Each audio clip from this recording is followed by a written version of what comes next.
Hey everybody, welcome to the Punk Apostate. I'm Brentley, and yeah, I'm doing a kind of a little different thing here. I'm trying to kind of a different, just a whole different kind of vibe. I don't know. I just wanted to try something slightly different, and so going with this punk rock thing. And yeah, but it's basically the same thing. It's just a vibe. I just feel like the punk rock aesthetic explains a lot more for just, if you don't know anything, you just come to the page, you're like, oh, it's a punk guy that like watches videos. Okay, yeah, I get it. It just seems to explain stuff without having to explain stuff, because I'm a bit more like, I don't know, I don't want to say I'm like everybody else seems to be low key, man. They're all like chill, and they just kind of talk, and I'm not that, and neither are most punks, I'd say, in the scene. Like, we're kind of an active bunch, and we're kind of crazy. And, but, that's just the way it is. So I figured the punk thing would work. So, yeah, it's the punk apostate. And I couldn't believe that it hadn't been, that it hadn't been taken, because I was like, there's got to be an atheist punk guy here. No, what? No? All right. There wasn't an atheist. There wasn't a punk atheist. There was nothing like that. So I'm like, holy shit, this is great. So on this episode, I am going to go through a single video. We're going to go through Joe Rogan so it's this Ruslan dude, right? And it's Joe Rogan. He's reacting to Joe Rogan, or he's breaking down what happened with Joe Rogan, I guess. And it is he's reading from Revelation, apparently. So it's oh, good. Okay. Hey, Angie. Andrew said, I like it because it's unique. I haven't seen anyone else using this thing. Right? That's what I was thinking.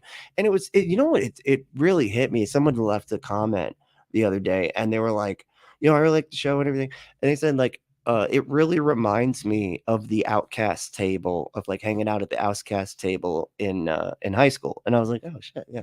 It's like that tracks, actually. That does really track. So yeah, but cool. All right, I'm glad. It was just kind of I just kind of, just threw it out there. I was like, I need something that's just not my. I just feel weird just doing my name and face everywhere. That's just kind of, I don't know. I don't really like, just trying to be a bit more I don't know, stylized, I guess. I don't know. All right, so here we go. This is Ruslan on Joe Rogan and Revelation. Joe Rogan discusses the book of Revelation and reads from it live on his podcast. Then I saw another beast rising out of the earth. It had two horns like a lamb, and it spoke like a dragon. Now, if you guys haven't been keeping up with Joe Rogan's views on Christianity, they have greatly shifted a lot. The whole thing's so stupid. Just stop and think how stupid that is. He went from being rather hostile in some of his takes to over time slowly softening his position. I think there's a reason why it exists, why it's so prevalent in so many cultures. It helps people. Listening to guys like Jordan Peterson and Stephen C. Myers about I hate it when people say that, like, oh, well, it helps people. Look, just because somebody like thinks that it's helping them does not mean that it's helping them, man. If you would go to people that are like in cults and stuff, they're not gonna say that the cult is not, that it's like hurting them and stuff while they're in it. They're gonna believe that it's helping them and that it's a good thing right then. But it's not true though. It's resurrection. They're being deceived. All of these different conversations, I think, are very robust, but this one tops them all. They get into the book of Revelation, and just to be clear, this is not something that is all there in terms of some of their views on it. This is a doozy of a conversation. So before we get into that, I got to first make sure you guys know to hide your kids, hide your wife. Explicit. All right, so here we go. This is from episode 2009 with Duncan Trussell. All right, 2009. And this is at about the 55-minute mark. Yeah, this is a very, very, very interesting conversation. So this is Duncan Trussell. And the context of this is they're specifically talking about a cashless society. And then this eases into the conversation about Revelation and Joe Rogan specifically reading from the book of Revelation live on the podcast. Imagine, like, how long before we're a cashless society? Hopefully forever, dude. I hope forever. I hope we it is so scary to imagine the losing the privacy losing it all completely because every transaction is in the public Yeah. eye or observable. That's really scary, man. I mean, it's like I don't even do anything interesting with my money, like except like I don't know. I don't know what to think about that. I kind of feel like it's inevitable. Like we're gonna, all like everything is not private. It seems anymore. I mean, like, other than like our bank accounts and stuff like that, most people live their lives very publicly. It seems with social media and everything. But I don't know. I don't really care. And I feel like there is a way that you could still do online trade. Like if you wanted to pay like the neighbor for mowing your lawn or something, right? Like you could still probably do that without it, everybody knowing about it. I mean, you might, if the like police or something need to see stuff, I'm sure that would come up, but it's not like, I don't know. I think it'd be, I actually think it'd be a good thing, honestly. tip on the road. A lot of folks are definitely concerned about a cashless society simply Thank you. because we probably don't want the government being Jerry said money is dirty and gross. Go cashless. That is true, man. Every single time I grab onto one of those dollars, you're just like, how much, like, just bacteria in general. Like if you had like one of those bacteria scanner things, just like what would it look like? I feel like if you could zoom in on it, get a magnifying glass or whatever, put it under a microscope, you'd see like those little Mucinex monsters. It's that much on it. being able to track everything that we can do. I use my card, and I know the argument is that's traceable. I realize that, but it's scary because there's an option. If you want to just like blow some cash on something, you can. You could just like no one will know. It's whatever it is. Right. Not that I would ever use cash for anything other Then than legal what? purposes. It's just Well, like okay, then what's your deal? Like, because I feel like it's really strange. Like, I know, but I just want to, just in case I ever did decide that I wanted to hook up with a prostitute or what, and again, they'd still have to have some method for you to be able to like borrow money from your friend or whatever, like a Cash App and shit. Sure, there'd be a record of it, but you could just say it's for something else, couldn't you? Couldn't you just be like, yeah, I bought like weed or whatever the fuck, and then just say, oh no, I was borrowing money or whatever, just some other thing. you know what I mean? Like one day in the Is future. there a reason they were wearing lab coats? Is that something is that a theme that's going on in the show that I'm unaware of? Everything will be traceable. What is with that's the lab right. coat? And Yeah. that's this is where being raised an Episcopalian. in the book of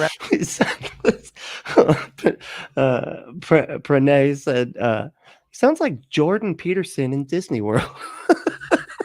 Like just that excited. Huh?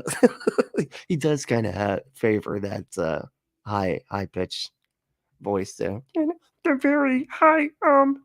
It's just so. Oh man.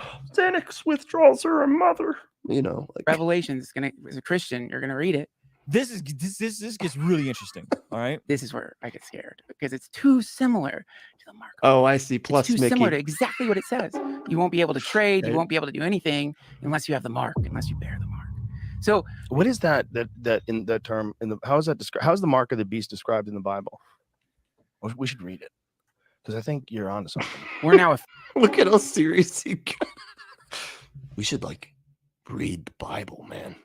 We should do that. That's probably never been done on a podcast before. We should read it. Who would have thought that Joe Rogan would be reading the book of Revelation on his podcast? This is kind of crazy when you really think about how At this point, it doesn't surprise me. He's gotten really fucking stupid, it seems lately. Like he did a whole story about how he thought there was like cat litter at the school. Yeah, and I don't I don't expect shit from him anymore. If he comes out and is like, I don't know, maybe like there are lizards, aliens that shapeshift. Have you ever? I mean, I'm just saying. I'm just asking questions. how hard his heart was towards the idea of religion in general, and then saying we should read it live on the pod. And yeah, it's almost as if he realized that like 90% of his fucking audience is one particular religion that he probably shouldn't talk too much shit about, right? Because then you lose that audience, and they're about to officially podcasting. This is fucking it. We're opening up the book of Revelations. Andrew said, I used to be a cashier. One time, an unhoused person gave me dollar bills that I think he had used as toilet paper. Oh fuck! It took everything in me to try to act normal. My body was trying to throw up. Oh gosh, yeah, that sucks. But I mean, if you don't have paper, what are you gonna? You gotta wipe something right there. You know what I mean? Like if that just go jump in a lake or something. Oh, that sucks. Hey, Lonesome Lenny, what's up, man? We're in now. Ugh. Yeah, the mark of the beast. It's like you can't do anything. You can't sell. You can't if you don't take the mark. God, he does not have like if you remove. He does have like a high, like Mickey Mouse-esque voice going. Like that's actually a really good descriptor. Jordan Peterson and Mickey Mouse. Yeah, like they got together and had a kiddo, and turns out he's a doctor with the big beard and a baseball cap that's blank. Like the Billy Madison blank baseball cap. Ability to trade currency in a private way. Yeah. You are now controlled. You are now monitored. Then I saw another beast rising out of the earth. It had 2 horns like a lamb, and it spoke like a dragon. It exercises all the authority of the first beast. Hold on, let's just stop right there. It spoke like a dragon.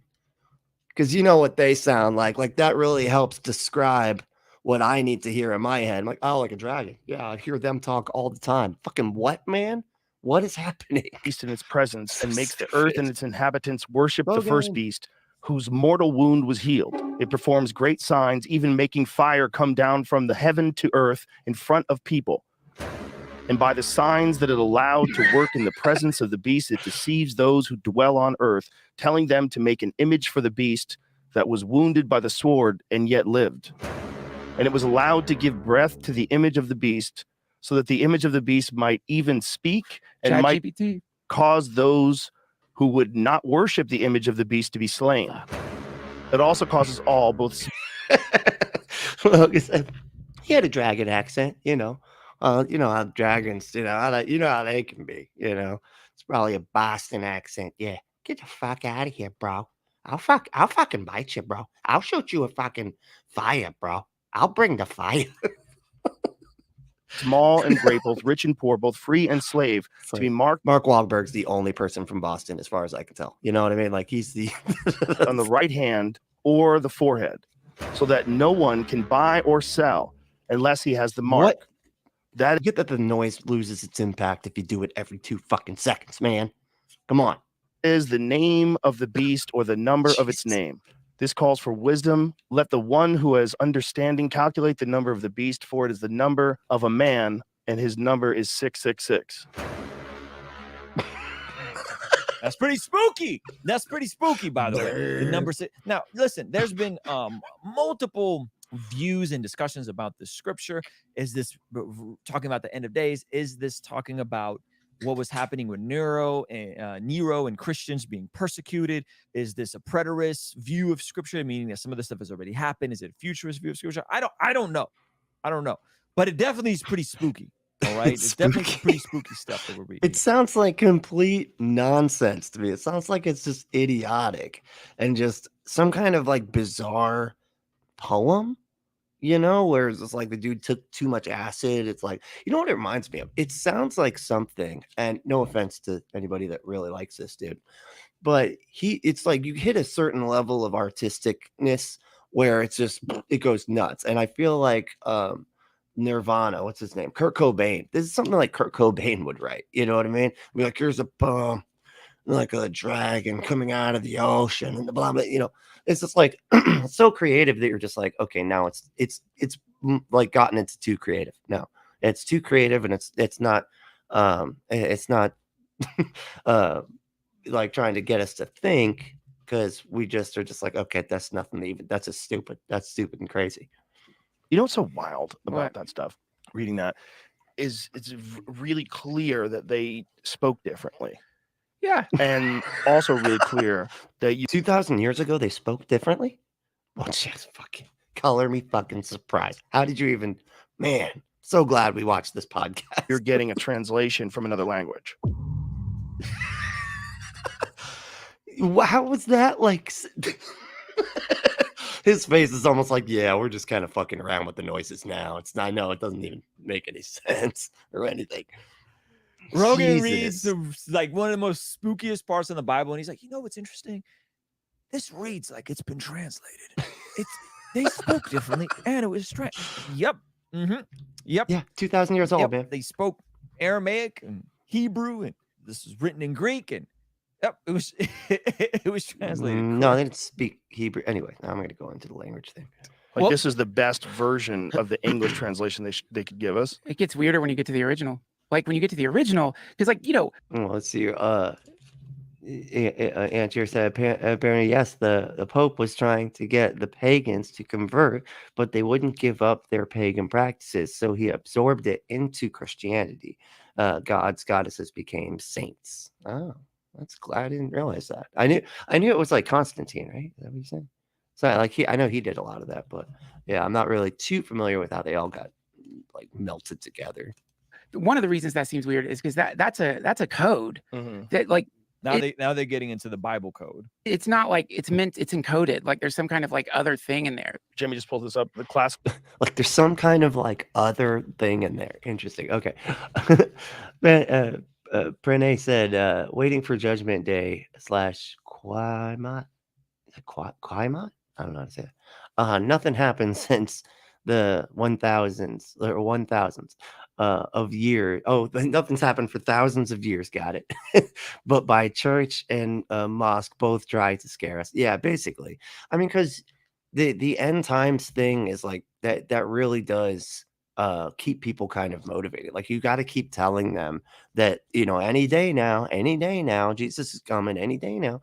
And it's the same thing with like cults. So we were just watching this Netflix show about cults, you know, and they have to keep on kind of like all the end's coming, it's coming, you know, because it keeps you not paying attention to like reality, you know. It's just paying attention to what they want you to pay attention to, so that, you know, you can go to the right place when the end of the world inevitably happens, and then it never does, and then you and the entire cult commit suicide, and then you're just like, you know, weird story that is told from then on. It's sad. So Greek word charagma, translated as mark of the beast in Revelation 13:16, can also mean any mark engraved, imprinted, or branded, stamped money, document, or coin. The mark of the beast is interpreted differently across the four main views of Christian eschatology. Four main views. Good job on knowing that word, buddy. That was wow. You know, you got there before Joe Rogan could. So that was just, man, you can do the reading.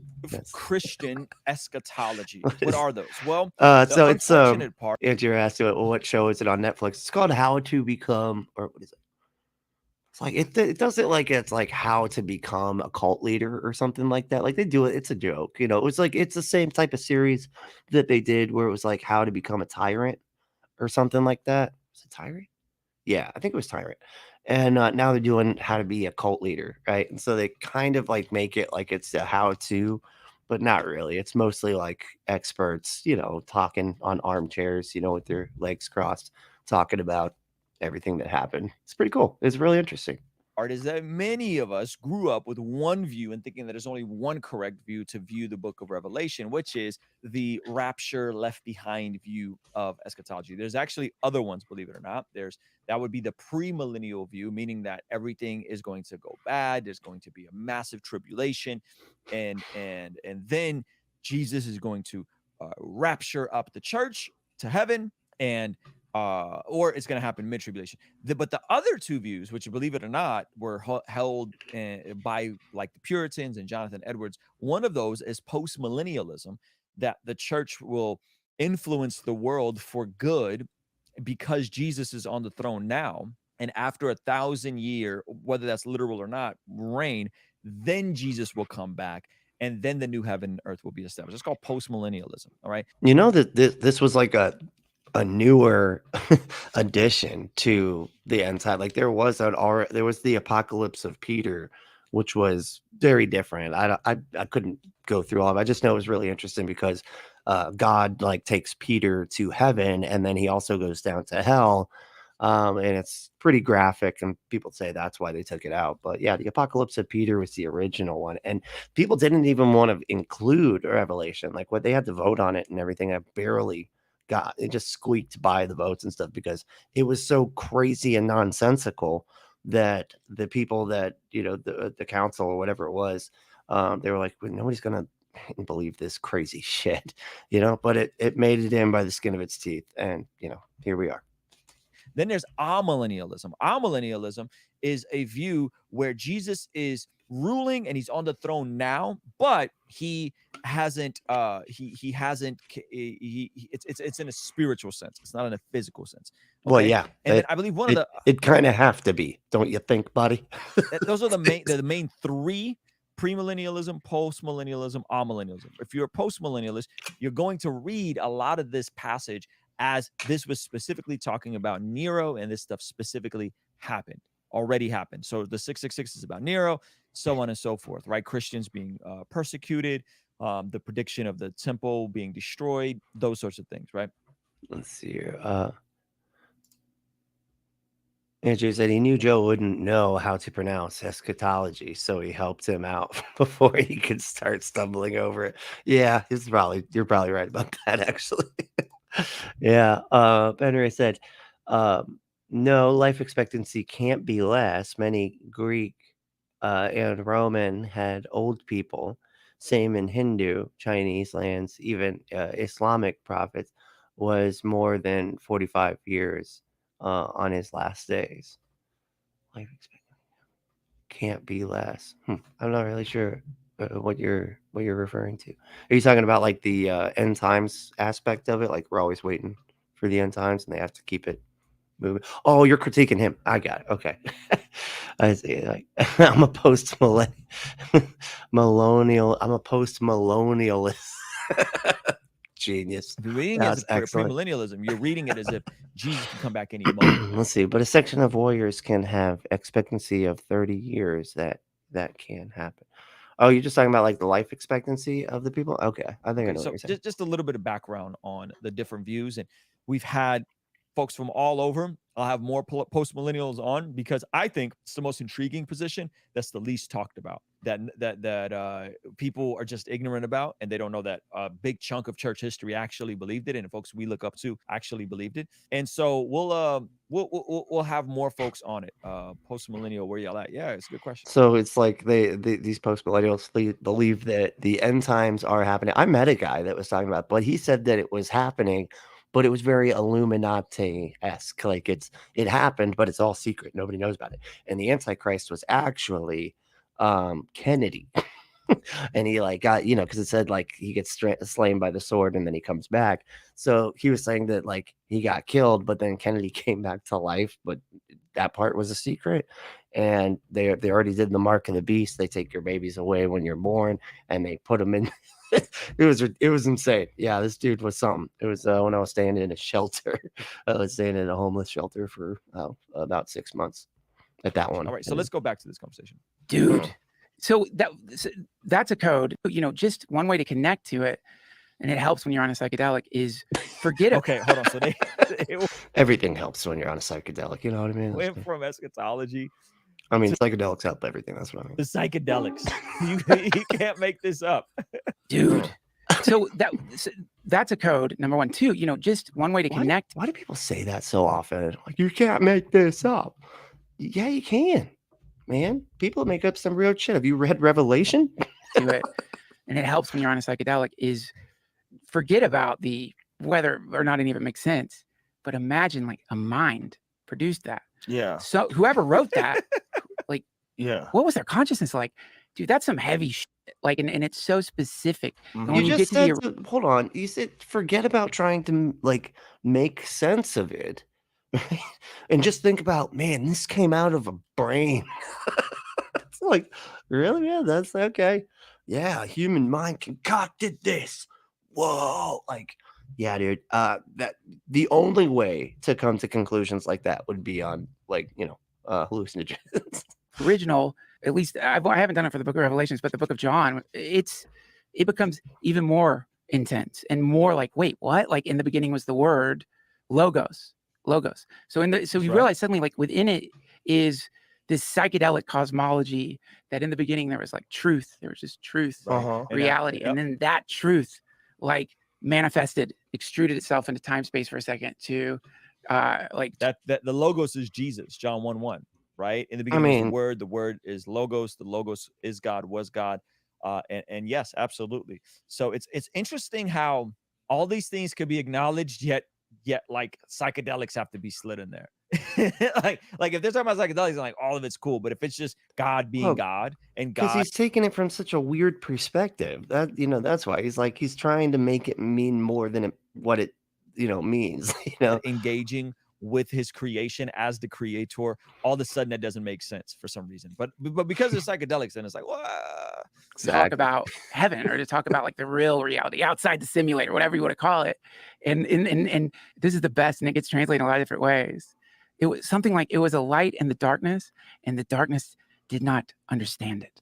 So it's like the truth appears in the darkness. The darkness is like, we don't even know what this is. I can't see it. I don't understand it. And then that was the, like, Jesus is a representation of that, the manifestation of that possibility.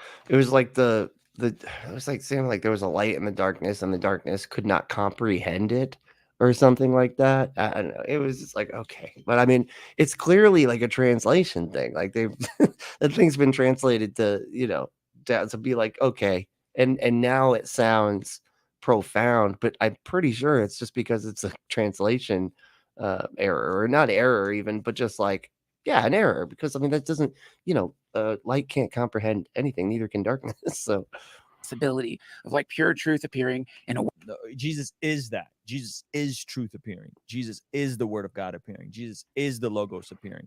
The word means the word for word is logos. So like, it's not just a representation. my God, this is like where it shows you that like if you just keep repeating a thing, they can't. It requires no explanation. You know what I mean? It's just they've heard it repeated so many times that Jesus just is truth. Jesus is truth. Jesus equals truth. Like it's just been beaten in to their head so badly, that there's no like he can't really break that down what that means, other than like, oh, he is the God that exists, but he's also part of another God that like sent himself to sacrifice himself to himself to convince himself to forgive the world so that he could save us from himself. He actually is that world of darkness. Yeah, and this is, we're quoting John 1 here, right? And whoa, dude, that's fucking cool. Regardless of historical truth or whatever, that's just a beautiful and deep, heavy way of talking about parallel universes or the possibility of things happening on a planet where people have gotten completely lost, where suddenly in the midst of that, something appears that is. So the interesting part here, and I would actually really like to hear your guys' thoughts, right? Like folks who are intrigued by the scriptures and see the value or the beauty of the scriptures, the gospel account, which is what he's getting at, right? Versus those people who take it and trust it as reliable. I think that people who are intrigued and are fascinated by the beauty of it, I think that's a good on-ramp, right? I think that's a good on-ramp.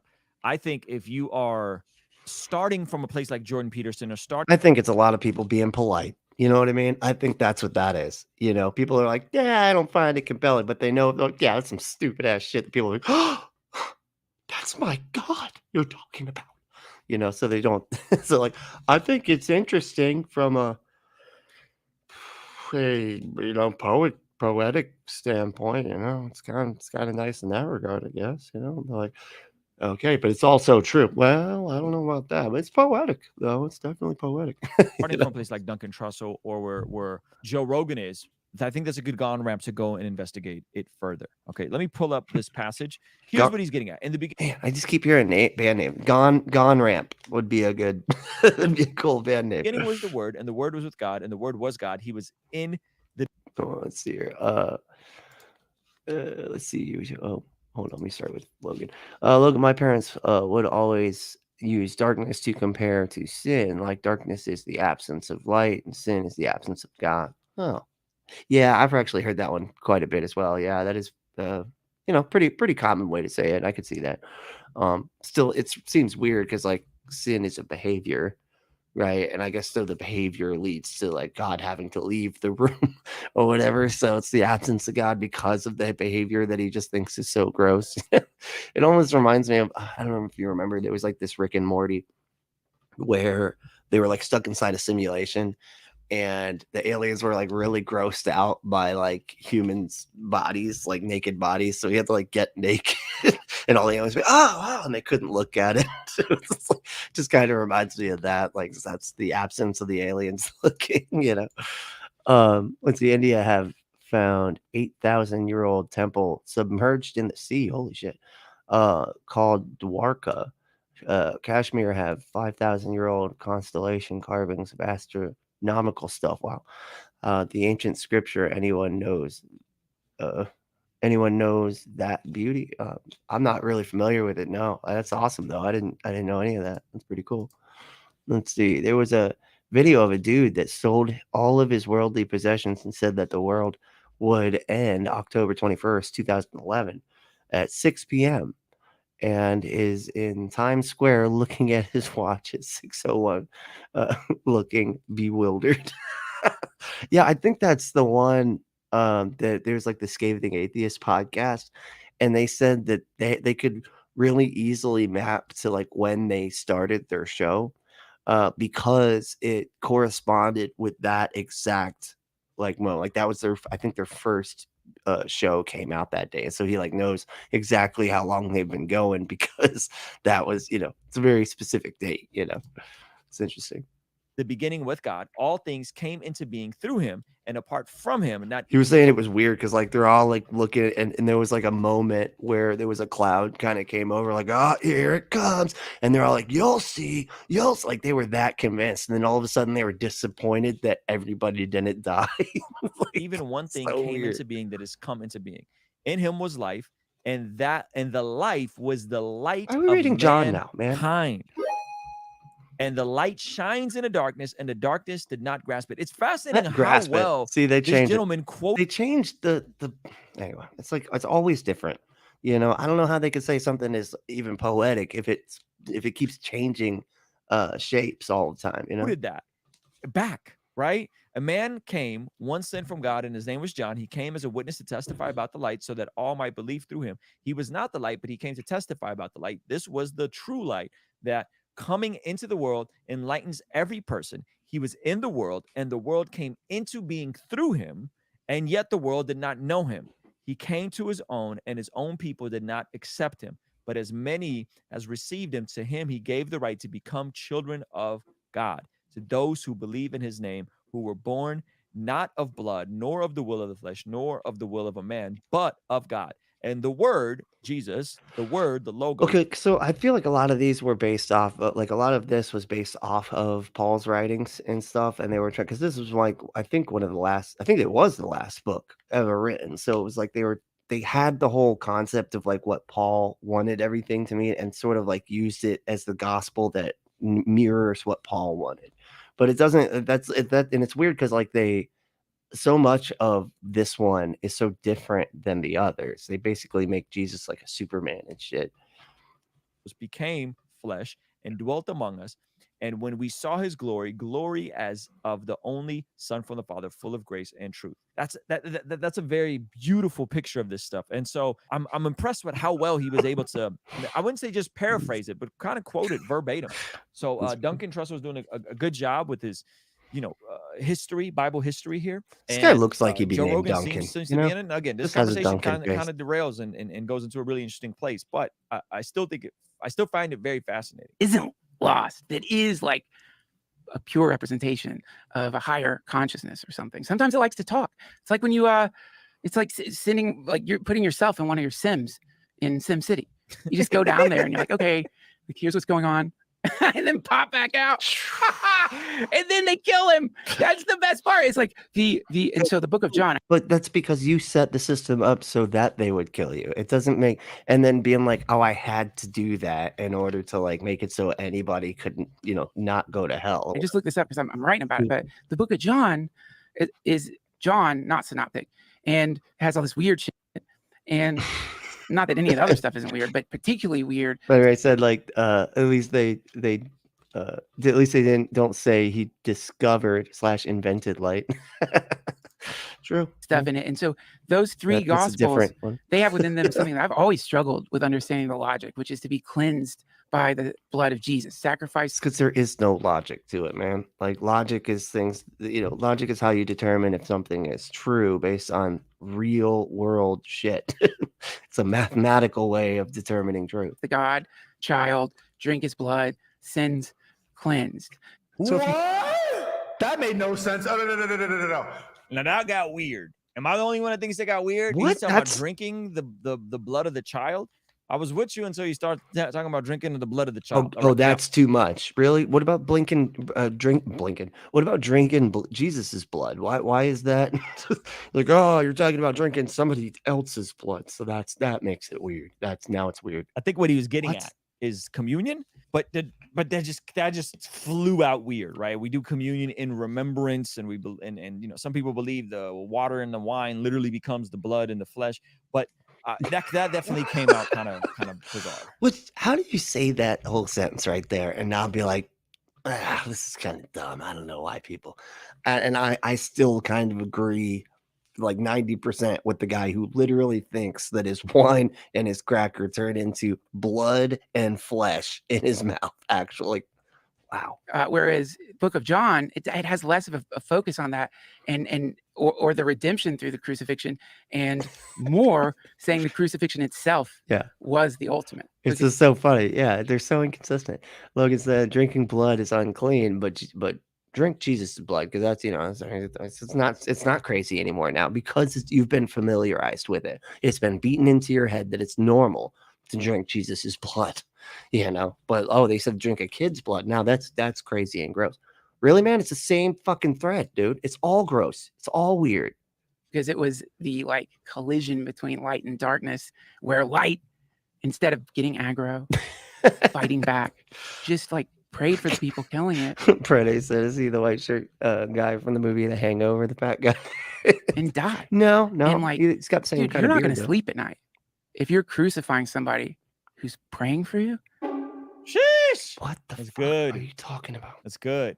Wow. Who's looking at you and loves you, not in a fake spiritual way, but loves you and knows you, has known you forever and loves you and truly forgives you. And known you forever. I mean, this dude sounds like a crazy person. He sounds like a crazy person. Christian in terms of the things he's saying about these or that. No, there's barely even a distinction there. things. It sounds like he's also mixing in psychedelics and other stuff, but based on what's coming out of Duncan's mouth here, it sounds like he's a Christian, or at the very least grew up Christian and still holds to some of these things. Oh, dude, that whole game of it ruined. And washed in the blood of the Lamb would literally sing this out loud at a church as a group. It's just like a normal thing to sing about, I'm just soaked in the blood of Jesus, hanging out in entrails all on my back. What, man? What is happening? Darkness, it's the ultimate atom bomb in the face of power. Yeah, go ahead and kill me. Dude, it's really cool. So this dude, I love Rogan's response. Wow, he's definitely been doing a lot of hallucinogens for a lot of time. I heard Jesus died for my sins and still loves me while I was a wretched sinner, and I probably would have been one of the people crucifying him, because whoa. I was raised strict Catholic. Seems crazy now, but I believed it growing up. Yeah, I mean, when you're taught stuff that young, it's it seems normal at the time, because you have no concept of what is normal. You just know that your parents say that things are normal all the time. You know what I mean? It's crazy. Oh, regardless, I love it. The Book of Revelations and all of that stuff, I think it clearly emanates from an expanded consciousness, if nothing else. Do you think there really was a Jesus?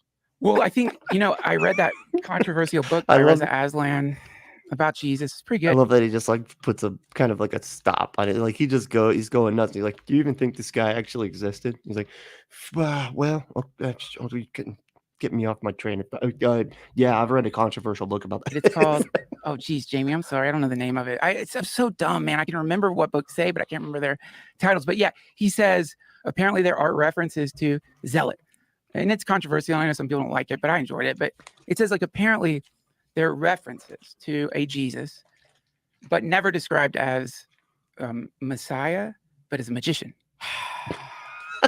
Yeah, Yeah, because there was a bunch of Jesus or a bunch of people that could have easily fit the bill for Jesus, and Jesus is a really common name. It's likely to be the case that there was a bunch of end times cult leader type people, and they all sort of got blended into the same character.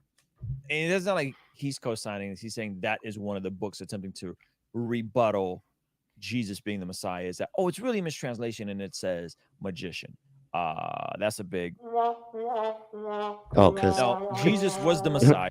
because it doesn't align with what he already needs to believe. So okay, Jesus claimed to be the Messiah, and he claimed to be equal with God. That is why they wanted to crucify him, right? So Brad A said, I think the psychedelic drug is taking him instead of he taking the psychedelic drugs. The white shirt guy. I mean, to be fair, they both are. Yes. No, you're absolutely right. Yes. charging him a blasphemy. Who was going around healing people and stuff. So there is some reference to the It could being, easily but be that. you know, I He get did parlor tricks. He did like very common parlor tricks from that time. The water to wine thing was a parlor trick. And it was popularized in the time that he was supposedly existing. so bored with the attempt to find the historic Jesus, because I think it really misses the point altogether. Like And this is where we in here would differ. I don't think it misses the point, because I think if Jesus was real and if he was actually crucified under Pontius Pilate, that means that the tomb, there would have to be in the body and been a tomb, right? So if Jesus was real, he was really crucified which makes no sense, because you don't put people in tombs that have been crucified. Pontius Pilate, which history now testifies to. That means that there was a death. And if there was a death, that means there was a body. Yet they can't find a body. Therefore, what happened to the body? And that's why I think I was just listening to Bart Ammer go on about that. It's said, I always want to ask people when they say that, where in the Bible does Jesus claim to be God? Only John. Yeah, John's like their main one. That's why they always like they'll have like little tiny New Testament, but it's just John, because they see that as the most important book. They say that each of the different gospels are supposed to go to a different group. One goes to the Hebrews, one goes to the Romans, one goes to this different group. And John was the one that goes to the entire world. It's supposed to be for everybody. But really, it was like, this was the one where they kind of blended together everything, all of the different doctrines and stuff, and put it all basically in John. And that was the last gospel, like I said, to be written. you go down and you start building a very linear apologetics dialogue for this sort of thing. I think like you get so caught up in like trying to like find the grail or whatever that you lose track of, regardless of the truth of this being walking the earth. So he's talking about the truth in the mythology and the truth in the narrative, and not in the truth of the actual factual events. See, I think it's better than Duncan imagines. The good news is that it's both. It's and both. Right? That if you're taking the position of a Jordan Peterson or a Duncan, and you're like, oh man, like I don't know if the historical Jesus really died for my sins, but the narrative is cool, the mythology is cool. I would say the mythology is incredible, and the mythology, believe it or not, drives a lot of our storytelling today. How can he sit there and say like the mythology is cool, the mythology is awesome, and then also believe that it actually happened? How is it a mythology if isn't that definitionally like not the case if it's a myth? Tragedy. But it's like, I almost wonder if he's acknowledging that it has to be myth because they don't line up. All these different there's all these different takes on what happened, like who went to the tomb, was it the rock rolled away already? Was there an angel there? Who found it? Like, did the disciple go or did the women go? If it's there's too many contradictions, or just not even contradictions, just like not lining up like you would assume historical facts would. Injustice, all these things that happened to Jesus drives all of our modern day storytelling. But it's even better than that. It's even better than that. The tomb is still empty. There is no body. He rose, and there's accounts. There's skeptics being converted to believe that he rose, like Thomas, like his own brother, James. What are the accounts? The only thing that we have are the 4 gospels. So those are the only accounts. Now, if you talk to somebody like a historian like Bart Ehrman, he'd say that those are actually good evidence of at least him existing. I almost disagree with that, because I think those are holy texts. And anytime you have any text, and he would even say this himself, that it's trying to sell you something, that you should always, it's just like news. Like anytime you see like a news that has an extreme agenda, you can't really believe what they're saying. You know what I mean? Because it's too loaded. Like they got too much of a narrative to sell you. So then the truth gets like, muddied almost down to nothing, and those gospels are very similar to just propaganda news, because they're clearly trying to sell a narrative. That it's even better than just that it's actually true that Jesus comes back, that he appears over 500 people at one point over the course of 40 days. And so that's the beauty of it. And no, there's not a single account of that. There's accounts of people claiming that there are 500, but though if you ask any further, okay, where are those 500 accounts? They can't give you diddly. And this is why, like, I really do hope that they have a William Lane Craig or Dr. Sean McDowell or an inspiring philosophy. Technically, he so Padre said he hasn't directly referred to as God, but he was referred to as the Son of God. I don't know if he called himself that though. Did he call himself? I think he said my Father in heaven, but like a lot of people say that my Father in heaven. That's not, anybody could say that, or someone on to give just a 3-hour apologetics layout of this exact conversation, because I think it's even better than just that's a cool story. Wow, the tragedy. That's a good point. You know what we need? Laura Croft, the Tomb Raider, to find Jesus. That would really, that's who we need. I mean, she's literally the Tomb Raider. That's good, man. Tragedy Awesome. in this gentleman dying for my sins while praying for me and allowing himself to be laid like a lion. Like a lamb to the slaughter. Like, I think it's even better than that. So that was a doozy. All right. Well, hey, thank y'all for hanging out. I am going to start making these a little bit shorter because I just noticed they're going on for a while. But I am going to do like one live live stream, and I'll figure out and I'll get with y'all about when that should be so that we can all hang out for it and make sure that we can all make it. But it's probably going to be just more like once a week, and then I'm just going to do like a single video and like I just did from here on out. I think that's how I'm gonna try to manage it, because the videos are just so long. I guess I can go back and chop it up, but I would rather do it live and just kind of knock it all out there. And then if I get a couple in a day, I might even come back and do 2 in a day. I don't know. Depends what my little adventure down the YouTube rabbit hole leads me to, But well, hey, thank you so much though for watching. This has been a lot of fun. And yeah, this has been the Punk Apostate, and I'm Brantley, and y'all are fucking awesome. So stay logical, loving, skeptical, and compassionate. We'll see you next time.